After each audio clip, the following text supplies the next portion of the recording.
नमस्कार मैत्रिणींनो, मी धनश्री फॅशन डिझायनरमध्ये तुमचं खूप खूप स्वागत आहे। मैत्रिणींनो, आजच्या या नवीन व्हिडिओमध्ये आपण पूर्ण उंची 11 आणि दंडघेर 7 इंच अशा हेवी स्लीव्हचं परफेक्ट कटिंग करणार आहोत। तर व्हिडिओ स्किप न करता पूर्ण बघा, जेणेकरून ज्या छोट्या छोट्या गोष्टी असतात त्या तुमच्या लक्षात येतील। चला तर मग आता आपण अधिक वेळ न घालवता व्हिडिओला सुरुवात करूयात। इथे आपल्याला 11 इंचच्या बाहीचं परफेक्ट कटिंग करायचं आहे। पूर्ण उंची आहे 11 इंच प्लस पाऊण इंच, असं 11.25 इंचावरती मार्किंग करायचं। ही झाली ब्लाऊजची पूर्ण उंची, कारण हा अस्तरचा ब्लाऊज आहे त्यामुळे इथे आपल्याला पाऊण इंच वाढवणं गरजेचं आहे। साधा ब्लाऊज असेल म्हणजे विदाऊट अस्तरचा तर तुम्ही पूर्ण उंचीमध्ये 1.5 इंच वाढवू शकता।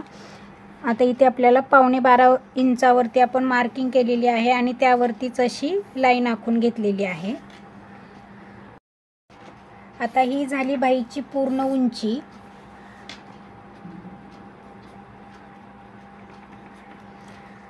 अशी पूर्ण उंची आणि अशी बाहीची घडी टाकायची आहे। तर बाहीची घडी ही छाती घडी एवढी बाहीची घडी टाकायची आहे। तर इथे बाहीची तयार छाती घडी ही 11 इंच आहे, त्यामुळे बाहीची घडी पण 11 इंचच येणार आहे। त्यामुळे इथं 11 इंचावरती मार्किंग करायचं आणि असा चौकोन आखून घ्यायचा।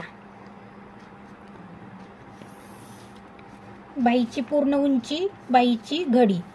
आता या घडीवरतीच आपल्याला कॅप हाईट टाकायची आहे। तर कॅप हाईट ही 3.5 इंचावरती टाकायची। 3.5 इंचावरती मार्किंग करायची, त्यावरती अशी आडवी लाईन आखून घ्यायची आहे। त्यावरतीच आपल्याला बाहीचे दोन्ही आकार टाकायचे आहेत। त्याच्यानंतर इथे अलीकडे 2 इंचांनी यायचं आहे। 2 इंचावरती मार्किंग करायची आणि हे 2 इंच सोडून जे उरलेलं आहे त्याचा मध्य करायचा।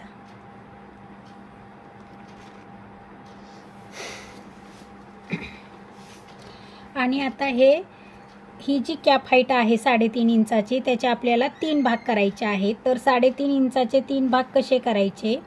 1 इंच प्लस 1 लाईन, तिथे एक मार्किंग करायची। 2 इंच प्लस 2 लाईन, तिथे एक मार्किंग करायची। असं केल्याने 3.5 इंचाचे समान 3 भाग होतात।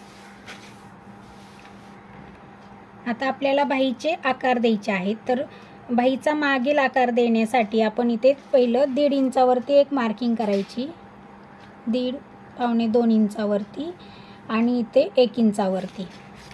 इथे पावणे 2 इंचाचा एक पॉइंट, हा पॉइंट आणि हा पॉइंट जुळवून घ्यायचा।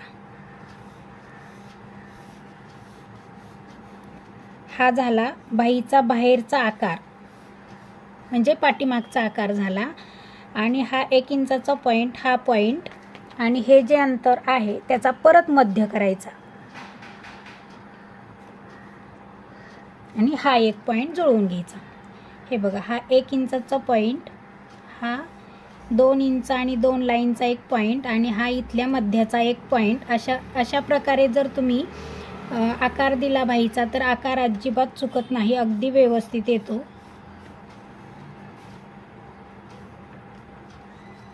अशा पद्धतीने इथे आपलं बाहीचा मागील मुंडाही झाला आणि पुढील मुंडाही झाला।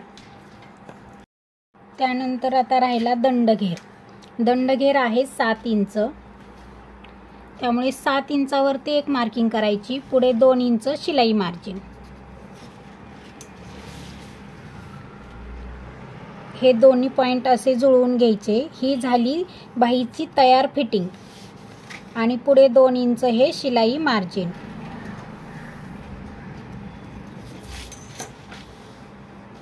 अशा प्रकारे इथे आपलं 11 इंच बाहीचं परफेक्ट कटिंग झालेलं आहे।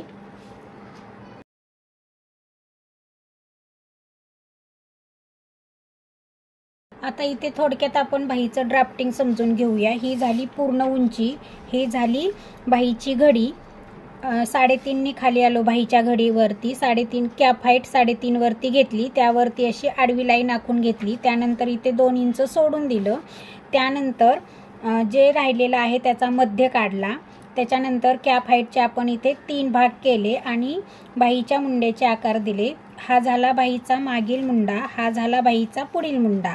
त्यानंतर खाली दंडघेर जो काही आहे तो दंडघेर टाकला। इथे 7 इंचाचा दंडघेर आहे प्लस 2 इंच शिलाई मार्जिन।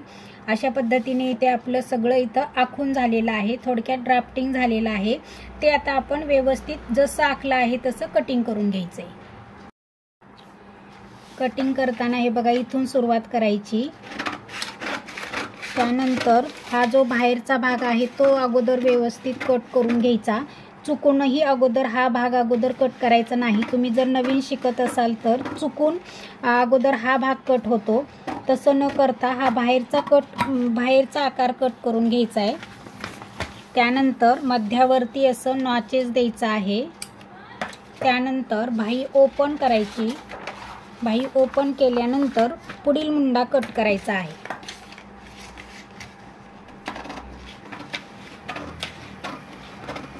अशा पद्धतीने जर तुम्ही बाहीचं ड्राफ्टिंग आणि कटिंग कराल तर बाही अगदी परफेक्ट होते, अजिबात चुकत नाही। हे बघा तुम्ही इथे पाहू शकता, अतिशय सुंदर आकार आलेला आहे इथे बाहीचा। अशा पद्धतीने इथे आपलं 11 इंचाच्या बाहीचं परफेक्ट कटिंग झालेलं आहे। तर मैत्रिणींनो, आजचा हा व्हिडिओ तुम्हाला कसा वाटला? आवडला असेल तर नक्कीच एक लाईक, कमेंट आणि इतरांना शेअर करायला अजिबात विसरू नका। पूर्ण व्हिडिओ पाहिल्याबद्दल मनापासून खूप खूप धन्यवाद।